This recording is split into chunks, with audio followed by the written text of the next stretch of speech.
Here's exactly how you can lose body fat fast without sacrificing any muscle. Now, what happens to a lot of people is they get this wrong, okay? They use some sort of crash dieting approach where they slash their calories super low, and whilst they might lose weight quite fast, they just end up burning through a ton of muscle as well. So they actually end up looking skinny fat, or typically what happens is they'll follow this approach for like a week or two, and then ultimately it's too extreme, it's too much, and they just end up giving up and ultimately not getting results. Other things people do to get this wrong, they do too much cardio, loads of things like running, which I just wouldn't do for fat loss for most people anyway. Loads of cardio, lack of strength training. Again, you lose muscle, you become skinny fat. Lack of protein. People never ever seem to be consistent with their protein intake. So sometimes they eat maybe enough, other days they don't. And then ultimately again, like their body still isn't really managing to hold on to muscle that much. So again, they're just losing muscle at the same rate as fat, and it's just not really improving their physique that much. And then the last mistake I see a lot of the guys often make as well is they just have a complete lack of recovery, sleep, the stress gets too high, too much cortisol. And again, this just means that you start losing muscle at the same pace of losing body fat. And again, whilst the scales might drop, you don't really end up looking any better. Kind of just end up looking like a maybe slightly smaller version of yourself, but still not really solving the problem. You still don't have the lean physique. And again, ultimately, we're not where we want to be. So here's what you need to do instead. This is how we can lose body fat fast at a good rate whilst protecting muscle, staying super strong, and actually building a lean, athletic cover model type physique. You know, this is the type of physique that we get with our guys and hundreds of transformations you might have seen on this channel. Some of the guys as well, this is the kind of approach that we would use that would effectively get them to where they want to get to. So the first thing you need to focus on, of course, is being in a calorie deficit. You've probably heard this loads and loads of times, but it's so important that it needs to be drilled in your head properly, because if you're not where you want to be right now, you are simply not in a calorie deficit. You've not been in a calorie deficit for long enough to actually elicit the fat loss that you want to have. So you basically want to put yourself in around a 10 to 20% calorie deficit. Now, I would probably focus on more around 20. I think if you're wanting to lose fat faster, this is about the rate to go with. You could even maybe push to around 25% deficit, 30%. This is going to be a bit more of an aggressive fat loss approach, but again, if you've got the tool to be able to maintain it afterwards, not going to have too many problems with that. So how do we do that? Wow, there's a few ways. One of the easiest ways to do this is you can just literally multiply your body weight in pounds by 10 to 12. This is going to give you a nice round number. Let's say if you're a 200-pound guy, roughly 2,000 calories per day. That's quite an aggressive approach to fat loss. It will definitely work. I'll see you losing fat quite fast. So the second way you can do this is if you times your body weight in pounds times 15. Again, like this is going to give you roughly what your maintenance would be. And then from there, you subtract around 500 calories. This is going to put you in a 500 calorie deficit. The point is with this is that this isn't going to be exact. So when it comes to actually setting up a calorie deficit, you have to use a bit of trial and error. So you start off with this amount of calories. You obviously see if your body adjusts. You see if you're losing weight fast enough. You see if it's coming down after a couple of weeks or two. Then you have an idea as to whether that amount of calories is the right amount. Okay, so no one knows exactly what calories they should consume at the start to be in a deficit. No one knows exactly what their maintenance would be unless you go and hook yourself up at a lab. But you don't need to, because you can just put yourself on a good number and then you can see as to whether you're losing fat. And most of the time when we set our clients' calories up at Fit Lab, 100% of the time we set our clients' calories up at Fit Lab, we get it right. They lose the fat that they want to lose pretty much in week one. And then from there, we can maybe make a few adjustments if we need to. But most of the time, they're losing it at about the right rate that we want.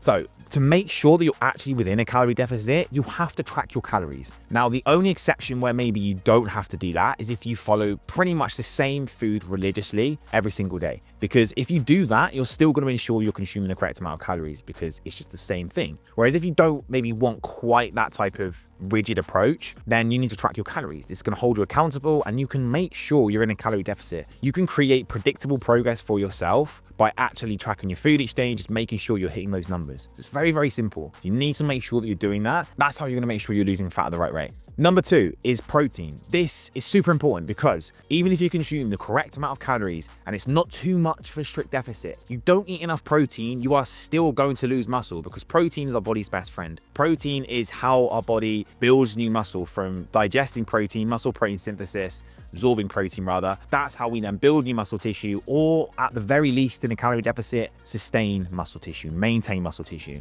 which is ultimately the goal. Like, I know now if I'm in a calorie deficit, I am not building muscle. Okay, I've been training for too long. I am not going to build any muscle. And it's hard enough for me to build muscle when I'm not in a deficit. So in a deficit, it's not going to happen. But if I make sure I'm consuming the correct amount of protein, I'm not going to lose muscle. And really, that's all I care about. So we should aim for about 1 gram of protein per pound of our body weight. If that seems like a lot, go for maybe 0.8. And again, if that seems like a lot, just go for 1 gram of protein per pound of your ideal weight. Okay, so if you're a 250-pound guy, and you're thinking like, 250 grams of protein is a lot, where do you want to be? 180, 200? Aim for around that, roughly. Don't need to be exactly on that 1 gram per pound, if that seems like a very high figure, which for a lot of people it does. You need to roughly aim towards that. In terms of what you should be consuming, you should be aiming for foods that are most of the time in their whole state, okay? So poultry, fish, beef, eggs, yogurt. These are the best type of protein to consume, but of course, you can still have things like whey protein powder, vegan protein powder, protein bars. These are also fine as well, but you should make sure that most of your protein is hit with whole foods, and you should aim for at least 30 to 40 grams per meal, okay? This is how we allow ourselves to be able to hit these big targets. Number 3, super important, you need to make sure you're lifting weights at least 3 to 4 days per week, okay? I don't think lifting weights anything less than 3 days is actually that worth it. You can still make progress. If you really can't hit the 3rd session, of course, just do 2. But for me, from experience working with enough people, you need to try and get to the gym 3 times per week. You need to focus on like a full body training split. You need to do an upper lower training split. You need to aim for something that allows you to be able to hit each muscle group twice per week. Now, why do we strength train? This is our way to stop us from losing muscle, okay? We protect muscle mass from actually making sure that we're using it. Back to the same scenario that people worry about, use it or lose it. And that's what happens with muscle. If we don't use it, if we don't give our body a reason to hold on to lean mass, we're gonna lose it. So this is why we need to focus on being consistent with our training every single week and lifting weights and not doing cardio. Cardio isn't even needed to lose body fat. Yes, for some people it can help, and I would maybe recommend it, especially at a later stage, but to actually just make sure that we lose fat and build muscle and hold muscle, we just need to make sure we're lifting weights 3 to 4 days per week, being consistent and trying to progressively get stronger with our training. This is one of the most important things. Progressive overload and getting stronger in the gym is essentially how we make sure that we're building muscle, which we can do in a deficit if you're seeing progression, and again, at least just maintaining muscle mass. So if you don't want to be skinny fat, you need to make sure you're doing strength training at least 3 days per week. Number 4, guys, is you want to limit your cardio, but stay active. I say limit cardio because if you do too much cardio, you're running every single day or something like that, you're going to risk losing muscle. Or if you're doing something, anything else that's extreme every day in terms of quite vigorous exercise, you're going to risk losing muscle. And that's something that we want to avoid at all costs. Number 1 rule of dieting is not to lose muscle. So the easiest way and the best way to lose fat without putting too much stress or too much vigorous exercise on your body, just walk more, do more steps. It sounds so simple because it is. If you just focus on getting 10,000 steps in every day, that seems like a lot. Aim for 8,000. Anything that's maybe 2,000 or 3,000 more than what your average is at the moment, you will lose fat faster. You burn more calories from steps every day than you do from cardio. This has been proven tons and tons of times, okay? The non-exercise that we complete each day through things like steps, through just random shit that you wouldn't even think about, you burn more calories than actually going to the gym and getting on a stepper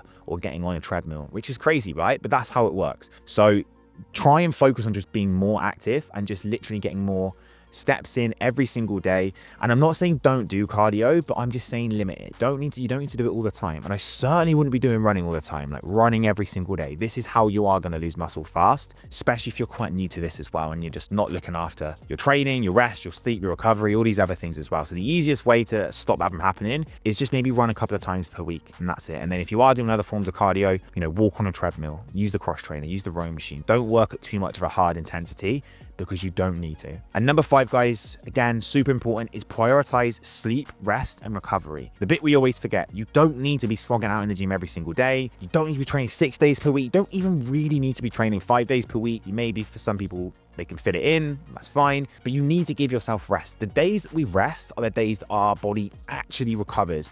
The whole point in this video is that we don't want to lose muscle. We want to lose fat fast, we don't want to lose muscle. So we need to make sure that our body is in a place where it can actually recover. Our body grows, our body gets stronger on the days that we're not training. We're building muscle on the days that we're not training. The days that you're training is when we go into catabolism, which is essentially where our body is breaking down muscle. Obviously, it's a process that we need to do that, of course, but the point is if you're always training all the time and you're always breaking down muscle or you're smashing your shins from doing loads of running, when's your body ever going to recover? It's not. So the biggest focus needs to be on recovery, having at least 2 or 3 days off a week and just focusing on steps, moving, deep breathing, getting your steps in, getting good quality sleep every day, making sure that's a priority, 7 to 8 hours every night. That's how we're going to progress and get stronger. That's how we're not going to lose muscle. There's been numerous studies that have shown that a lack of sleep leads to losing more muscle and less fat. Again, just goes and shows the point of why sleep and recovery is so important. So anyway, guys, it is really this simple. If you want to make sure that you lose fat at a decent rate this year and you protect muscle at all costs, Just follow these points. As long as you do these things consistently, don't do the things I mentioned at the start, you will put yourself in a really good place. You'll lose fat around 1% of your body weight per week. 0.5 to 1% is roughly what you should be aiming for. If you want to push a little bit faster, maybe around 1 to 1.5. You will lose that every week. You'll protect your muscle mass. You'll improve your body composition, and you'll ultimately get to where you want to be this year. So I hope you found this video useful. Make sure you smash the like button if you have. Make sure you hit the bell notification so you're notified every time I post. Subscribe for future videos, and I will catch you in the next video.